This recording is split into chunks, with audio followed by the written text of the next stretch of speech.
Stop!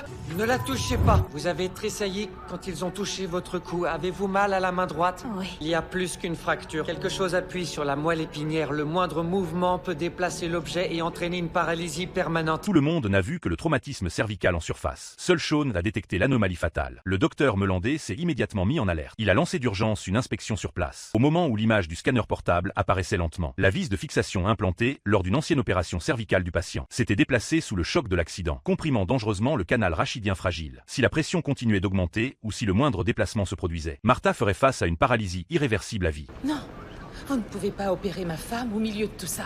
Le niveau de risque est élevé et sans doute inacceptable en temps normal. Mais le docteur Brown a raison. Si on ne retire pas la vis maintenant, on risque fort de vous paralyser en vous déplaçant. Un choix de vie ou de mort se présentait. Chaque seconde de retard consumait les chances de survie du patient. L'équipe s'est précipitée vers l'ambulance. Mais au moment crucial où l'opération allait commencer, le plus grand obstacle émotionnel est soudain apparu. La femme de Martha a brusquement arrêté tout le monde. Pour elle, cette opération salvatrice était aussi un pari qui pourrait détruire complètement sa famille. Le docteur Melandé était pris dans un dilemme impossible. Finalement, il a choisi de respecter la volonté de survie du patient lui-même. Martha, s'il te plaît. Merci de proposer de prendre soin de moi.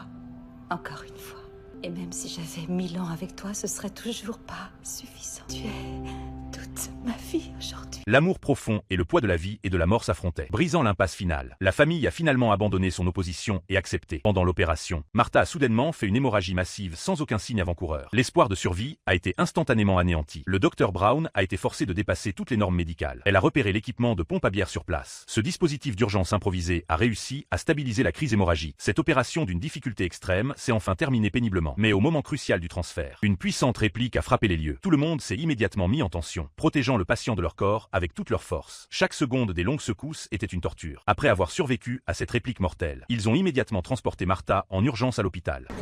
Oh, est-ce que ça va? Ouais, c'est rien, juste. Un petit peu de...